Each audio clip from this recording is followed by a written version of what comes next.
Hello बेटा, आज हम बात कर रहे हैं थर्ड पोल्यूशन टाइप हमारा सॉइल पोल्यूशन। ठीक है, सॉइल के अंदर अल्ट्रेशन हो जाना, अनवांटेड मटेरियल्स का ऐड होना, जिसके कारण जो प्रोडक्टिविटी है सॉइल की वो कम हो जाएगी। टाइप्स ऑफ सॉइल पोल्यूशन की अगर हम बात करें तो आपके पास वही दो टाइप चले जाएंगे। One is the positive soil pollution, जिसके अंदर क्या है, देखिए पॉजिटिव इन द सेंस ये अच्छा नहीं है। यहाँ इसकी सेंस क्या है कि प्रोडक्टिविटी कम हुई क्योंकि उसके अंदर अनडिज़ायरेबल मटेरियल ऐड हुए थे। ठीक है, और नेगेटिव सॉइल पोल्यूशन में क्या होगा, सॉइल की प्रोडक्टिविटी अगेन कम हुई क्योंकि उसमें से मिनरल जो कंटेंट था वो कम हो गया था। ठीक है, अच्छे बुरे से रिलेट मत कीजिएगा उसको। टाइप्स ऑफ सॉइल पॉल्यूटेंट्स की अगर हम बात करें तो वेरियस टाइप केमिकल्स, पेस्टिसाइड जैसे DDT, BSC, fertilizer, manure, radio active substances और बहुत सारे डिस्कार्डेड मटेरियल्स जो मैन इंड्यूस करते हैं। और इफेक्ट्स ऑफ सॉइल पोल्यूशन की अगर हम बात करें तो केमिकल और पेस्टिसाइड जो हैं वो बेसिक कंपोजिशन सॉइल के चेंज कर देते हैं, जिसके कारण जो असेंशियल सॉइल ऑर्गेनिज्म उनका जो स्ट्रक्चर है वो चेंज हो जाता है सॉइल का। पॉल्यूटेंट्स जो हैं वो सॉइल को टॉक्सिक बना देते हैं, जिसके कारण प्लांट प्रॉपरली ग्रोथ नहीं कर पा रहे। और बहुत सारे पेस्टिसाइड्स जो हैं वो एब्जॉर्ब किए जाते हैं प्लांट्स के थ्रू, जिसके कारण वो क्या है, मतलब फूड चेन के थ्रू एनिमल्स तक पहुंचते हैं, फूड चेन के अंदर एंटर करके। Salination of the soil, soil के अंदर जितने भी सॉल्युबल सॉल्ट की कंसंट्रेशन एनहांस हो जाना उसे कहा जाता है सैलिनेशन। और ये क्या है आपके पास पॉजिटिव सॉइल पोल्यूशन के अंडर ये आएगा क्योंकि एनहांस हो रही है लेकिन प्रोडक्टिविटी कमी हो रही है, किसी भी सब्सटेंस की वैल्यू एनहांस हो रही है बस। और लाइक पुअर ड्रेनेज, जिसके कारण मतलब कॉज हो रहा है the salt dissolve in the irrigation and flood water accumulate on the soil, जो पानी में थे वो सॉइल के ऊपर एक्यूमुलेट हो गए और surface due to poor drainage धीरे धीरे वो वहाँ से मतलब प्रॉपर वो पानी बह नहीं पाया और धीरे धीरे वो सॉइल के अंदर चले गए। कैपिलरी एक्शन के थ्रू क्या है, salt from the deeper strata वो अप पर आ रहे हैं थ्रू द कैपिलरी एक्शन, वो पानी के थ्रू मतलब कैपिलरी एक्शन के थ्रू क्या है, जैसे जैसे पानी एब्जॉर्ब किया जा रहा है वैसे वैसे ऊपर आ रहे हैं। सलाइन इरिगेशन वाटर, जितना भी इरिगेशन वाटर है सलाइन है वो एरिड रीजन्स के अंदर ऐड कर रहा है सोल्ट को सॉइल के अंदर। मतलब अगर आप सॉल्टी पानी से वो इरिगेशन वाली प्रोसेस को कंटिन्यू करवा रहे हो तो। और यूज़ ऑफ एल्केलाइन फर्टिलाइजर्स, हम अगर बहुत ज़्यादा एल्केलाइन फर्टिलाइजर्स हम यूज़ कर रहे हैं जैसे सोडियम नाइट्रेट तो भी सॉइल की सैलिनिटी बढ़ रही है। विंड ब्लॉम सॉल्ट, बहुत सारी जो सॉल्ट है वो हवा के साथ उड़ के वाटर सोर्स के साथ मिक्स हो जाता है। पेरेंट रॉक, जो सॉइल है जो रॉक पार्ट है वहाँ से जो सॉइल ऐड होता रहता है, जैसे जैसे वेदरिंग ऑफ रॉक्स होती रहती है वैसे वैसे वो क्या है, उनका जो सॉइल है वो हवा के साथ उड़ के और वाटर बॉडी के साथ मिक्स होता रहता है। लैंडस्केप पॉल्यूशन और सॉलिड वेस्ट पॉल्यूशन भी आप इसे कह सकते हो। उसके मेनली पॉल्यूटेंट्स हैं आपके पास जैसे वेजिटेबल्स स्पिल्स, फ्रूट्स ऐश, जितना भी पेपर वेस्ट पेपर था, क्लोथ्स थे, लेदर मटेरियल था, कार्डबोर्ड, वुडन आर्टिकल्स, जितना भी आपके पास ख़राब फूड आइटम्स थे, जितने भी एम्प्टी बॉटल्स जैसे होगी, वेरियस टाइप की केमिकल्स, कॉटन की जो पट्टियाँ वगैरह होती हैं, बैंडेजेस, सिरिंजेस, ये सारे आपके पास क्या हैं इसके अंदर आ जाते हैं, जितने भी डिफेक्टिव पार्ट हैं शिप वगैरह के। और इन सारे वेस्ट का, सॉलिड वेस्ट का एडिशन होना, ठीक है, कहीं ना कहीं क्या है आपके पास is also called third pollution, major pollution cause ये कंसिडर किया जा रहा है। देन ई वेस्ट और इलेक्ट्रॉनिक वेस्ट, कंप्यूटर और जितने भी अदर इलेक्ट्रॉनिक सब्सटेंसेज हैं वो इरिपेरेबल हैं, एक बार ख़राब हो गए तो जल्दी से वो रिपेयर नहीं हो रहे और इन्हें ही ई वेस्ट कहा जाता है। और such waste are buried in landfills और इंसिनरेटेड, या तो इन्हें बहुत गहराई में दबा देना चाहिए और इंसिनरेटेड हाई टेम्परेचर 1000 डिग्री सेल्सियस के आसपास टेम्परेचर पे बर्न कर देना चाहिए। अगर हम इसके इफेक्ट्स की बात कर रहे हैं तो जितना भी डिस्कार्डेड मटेरियल डंप किया जा रहा है उन्हें लैंड एरिया के अंदर बहुत ज़्यादा गहराई में दबा देना चाहिए, अदरवाइज़ वो क्या है प्रॉब्लम क्रिएट करेगा। और आपने अगर उन्हें बहुत मतलब इतना है हल्का फुल्का एरिया में भी आपने उन्हें बर्ड किया है तो भी वो प्रॉब्लम तो क्रिएट करेंगे। ऑर्गेनिक सॉलिड वेस्ट जो है वो डिकम्पोज होता है और एयर के अंदर फाउल स्मेल क्रिएट कर रहा है। जितना भी नॉन बायोडिग्रेडेबल वेस्ट है वो क्या है उसके डिस्पोजल की प्रॉब्लम हो जाती है, वो इकट्ठा होता रहता है और अगर हम उसको बर्न भी कर रहे हैं तो भी उसके कारण क्या है मतलब जो पोल्यूशन क्रिएट होता है, एयर पोल्यूशन क्रिएट होता है। और अगर नहीं बंद कर रहे हैं तो वो अनहाइजेनिक कंडीशंस क्रिएट कर रहे हैं। कंट्रोल कैसे करेंगे हम सॉयल और लैंडस्केप पोल्यूशन को, हाँ, फर्स्ट तो है रिसाइकलिंग वेस्ट कि ज़्यादा से ज़्यादा जितना भी वेस्ट है मटेरियल है उसको रिसाइकिल किया जाए। जैसे एग्रीकल्चरल वेस्ट है जिसमें पैडी हस्क, कॉर्न कैप्स और जितना भी आपके पास क्रश्ड शुगर केन वगैरह, जैसे गन्ने के जूस निकाल दिया और जो शुगर केन आपके पास बच गया वो सब, कोकोनट के जो फाइबर्स हैं, बाहर की कोटिंग है, उसको पेपर या बोर्ड बनाने में यूज़ किया जाए। वेस्ट पेपर जो है, ओल्ड बुक, न्यूज़पेपर, उसको मतलब न्यू पेपर दोबारा से उससे पल्प तैयार करके उससे नया पेपर बनाया जाए। लैंडफिल्स, जितना भी सॉलिड वेस्ट है उससे जितने भी आपके पास लो लाइन एरियाज़ हैं लैंड को इवन बनाने के लिए, समतल बनाने के लिए उसे यूज़ किया जाए। और इंसिनरेशन, हाई टेम्परेचर के ऊपर 1000 डिग्री सेंटीग्रेड से भी ज़्यादा टेम्परेचर के ऊपर उसे बर्न कर दिया जाए ताकि वो ऐश मटेरियल भी ना बचे। और जितना भी आपके पास ऑर्गेनिक वेस्ट है उससे बायोगैस और मैन्योर प्रोड्यूस करके। ये केस स्टडी है प्लास्टिक वेस्ट की रेमेडी के लिए। प्लास्टिक जो है आपके पास मैन्युफैक्चरर्स अहमद, मतलब ये अहमद खान से रिलेटेड है, ये बेंगलोर से था। इसने प्लास्टिक का मतलब जो प्लास्टिक वेस्ट बहुत ज़्यादा नॉन बायोडिग्रेडेबल है, इकट्ठा होता जा रहा है, उसके लिए रेमेडी फाइंड आउट की थी। और रेमेडी क्या थी, उसने प्लास्टिक को फाइन पाउडर में कन्वर्ट किया और उसे पॉलीबैंड नाम दिया गया, जो आपके पास मॉडिफाइड मॉल्टन प्लास्टिक ही है। और इस मिक्सचर के अंदर क्या है, बिटुमिन जो कॉयल टाइप है उसको मिक्स किया गया और इससे ये रोड फॉर्मेशन में काम में लाया गया।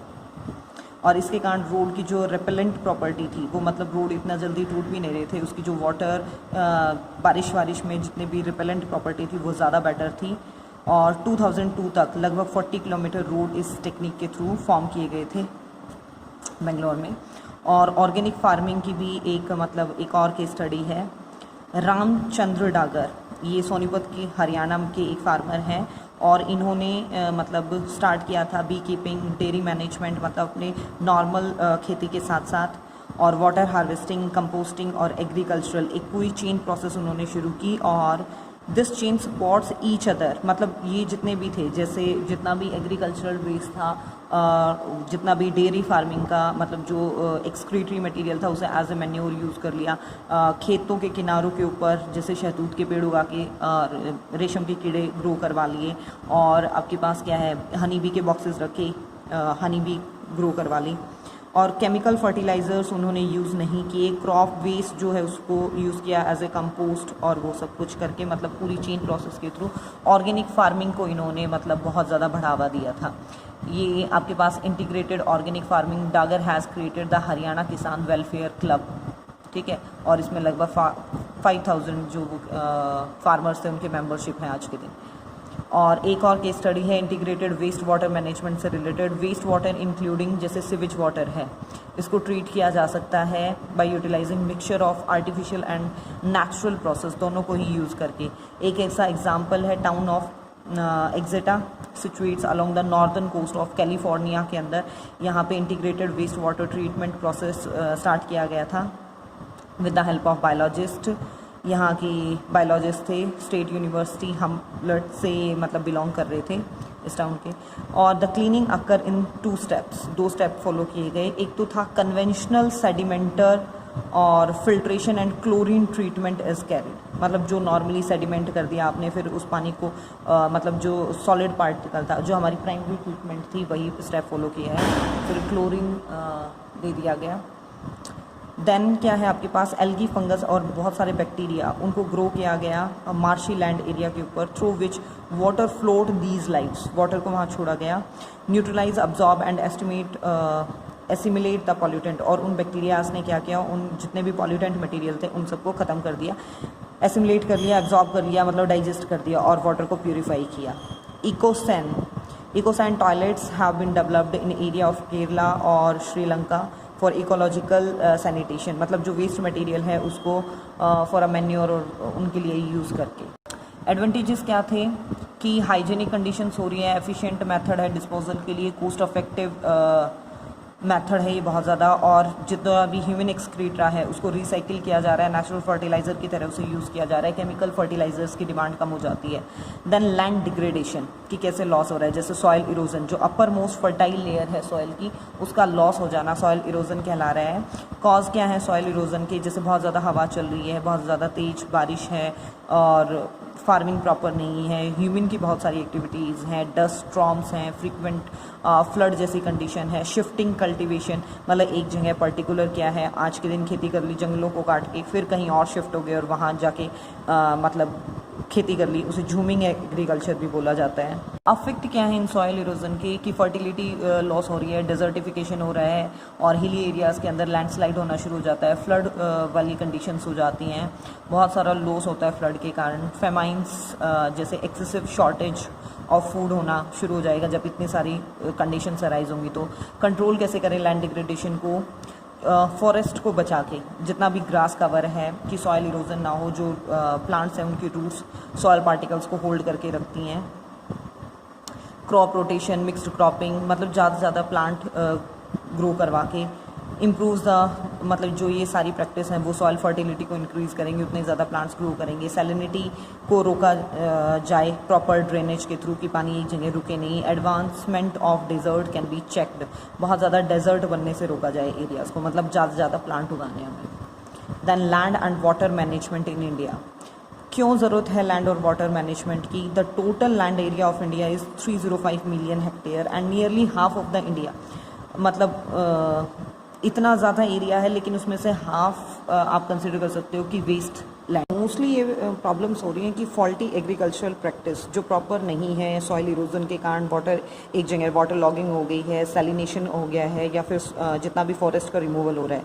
इंडिया एक एग्रीकल्चरल कंट्री है जैसा हम सबको पता है और has a very mainland ratio, मतलब बहुत ज़्यादा कम है जितना भी लैंड जिसको मैन यूज़ कर पाए, इसलिए बहुत ज़्यादा प्रॉपर मैनेजमेंट की ज़रूरत है।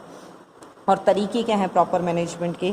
ट्रीटमेंट ऑफ कैचमेंट एरिया, जो कैचमेंट एरिया है जहाँ प्रॉपरली यूज़ किया जा रहा है, मतलब जो यूज्ड एरिया है उसका प्रॉपरली ध्यान रखें। Grasses for binding the soil should be selected on the basis of edaphic factor, कि मतलब जहाँ पे जिस टाइप की ग्रास वगैरह ग्रो कर सकती है क्लाइमेटिक कंडीशंस के अकॉर्डिंग, एडहेफिक सॉइल से फैक्टर्स, रिलेटेड फैक्टर्स के अकॉर्डिंग वो ग्रो की जाए, जो प्लांट्स हैं वो ज़्यादा से ज़्यादा ग्रो किए जाएं, और जो ग्रेजिंग है, मतलब जो गाय भैंसा जितने भी कैटल्स हैं अगर वो वहाँ पर्टिकुलर एरिया में ग्रो कर रहे हैं तो ज़्यादा ग्रेजिंग ना करवाई जाए ताकि लॉस ना हो। कैनाल इरिगेटेड लैंड्स, जी मतलब वो लैंड एरिया है जहाँ पे लोअर प्रोडक्टिविटी है because of water logging and salination, ये मतलब मेन कारण है कि वहाँ पानी इकट्ठा हो जाता है, सैलिनेशन कंडीशन ज़्यादा हैं, और इन प्रॉब्लम्स को ओवरकम किया जाता है प्रॉपर ड्रेनेज सिस्टम से, और वहाँ पे डीसैलिनेशन जितनी भी टेक्निक है, सॉल्ट वाले कंडीशंस को कैसे रिमूव किया जाए, उन सारी कंडीशंस को फॉलो करके। ग्राउंड वाटर भी प्रॉपर नहीं है, प्रॉपरली यूज़ नहीं किया जा रहा हमारी कंट्री में, और अगर हम इसे प्रॉपरली यूज़ करें तो ये बहुत ज़्यादा एडवांटेजियस हो सकता है क्योंकि ये बहुत ज़्यादा इकोनॉमिकल है और does not require storage and transport, बहुत ज़्यादा इसे स्टोरेज और ट्रांसपोर्ट की ज़रूरत नहीं है। सफ़र फ्रॉम इवेपोरेशन एंड, मतलब ये नहीं कि आपने इकट्ठा किया है तो वो इवेपोरेट हो जाएगा या कहीं से लीक हो जाएगा, और प्लांट्स भी इसे यूज़ कर सकते हैं। नेक्स्ट है हमारे पास radio active pollution. Radio active substances के कारण जो पोल्यूशन हो रहा है ये भी दो टाइप का है। एक तो है नेचुरल पोल्यूशन जो नेचुरली रेडियो एक्टिव सब्सटेंसेस हैं उनके कारण हो रहा है, जैसे कॉस्मिक रेज जो हमारे पास आउटर स्पेस सन से आ रही हैं, terrestrial radiations from the radio active elements जो नेचुरली हैं, जैसे यूरेनियम 232, कार्बन 14, पोटेशियम 40, यूरेनियम 238, वो सारी। और एक है man made radio active pollution, जैसे एटॉमिक एक्सप्लोजन, जितने भी एटॉमिक रिएक्टर्स या एटॉमिक एक्सपेरिमेंट, मतलब जितने भी एटॉमिक एक्सप्लोजन के बेसिस पे किए जाते हैं, उनके कारण जो रेडिएशंस अराइज होती हैं तो वो प्रॉब्लम कोज करती हैं। देन एटॉमिक रिएक्टर और न्यूक्लियर फ्यूल जो है, जैसे रेडियो एक्टिव आइसोटॉप आपने यूज़ किए, यूरेनियम 235, कार्बन 14, इन्हें न्यूक्लियर फ्यूल की तरह एटॉमिक रिएक्टर में यूज़ किया जा रहा है। इनका जो वेस्ट मटेरियल है उसके अंदर बहुत सारे रेडियो एक्टिव मटेरियल होते हैं जिसके कारण जिसके हार्मफुल इफेक्ट्स हैं।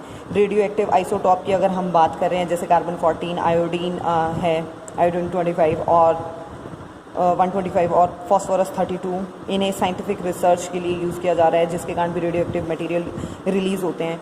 रेडिएशन थेरेपी बहुत सारे डिजीज़ के लिए, जैसे कैंसर वगैरह के लिए एक्सरेज या रेडिएशन थेरेपी जो दी जाती है उनके कारण भी मतलब रेज जो हैं वो बहुत ज़्यादा बढ़ जाती हैं। अफेक्ट्स क्या हैं? शॉर्ट अगर हम रेंज अफेक्ट्स की बात करें जो विद इन डेज अफेक्ट्स आते हैं आपके पास, वो उनके अंदर हैं कि बर्न्स कॉज करेंगे, हेयर लॉस होगा, सबक्यूटेनियस ब्लीडिंग शुरू हो जाएगी इंटरनल, और जितना भी नंबर और प्रोपोर्शन है ब्लड कार्पसल्स का वो चेंज होना शुरू हो जाता है, मेटाबॉलिज्म जो है वो इम्प्रॉपर हो जाएगा, और टिश्यू जो है उनके अंदर प्रॉब्लम आनी शुरू हो जाएगी, और फाइनली क्या है, डेथ ऑफ ऑर्गेनिज्म होगा। अगर हम लॉन्ग रेंज इफेक्ट्स की बात करें तो लॉन्ग रेंज इफेक्ट्स में है आपके पास जो बहुत लंबे टाइम के बाद हमें अपीयर हो रहे हैं, दी में कॉज म्यूटेशन ये कॉज कर सकते हैं, और कैंसर कॉजिंग है, ट्यूमर कॉज ये कर सकते हैं, लाइफ स्पान शॉर्ट हो जाता है इनके कारण, लाइफ जो साइकिल है वो छोटी हो रही है, और डेवलपमेंटल चेंजेस ये बहुत ज़्यादा कॉज करते हैं। कंट्रोल कैसे कर सकते हैं हम, जितने भी रेडियो एक्टिव एलिमेंट्स हैं उनकी लीकेज को पूरी तरह से रोक के, radio active waste should be change, जितना भी रेडियो एक्टिव वेस्ट है उन्हें इन तरीके से मतलब यूज़ किया जाए कि उस वेस्ट को कम हार्मलेस, मतलब जितना भी बहुत ज़्यादा हार्मफुल वो हैं तो उन्हें थोड़ा सा हार्मलेस कंडीशंस में चेंज करके छोड़ा जाए।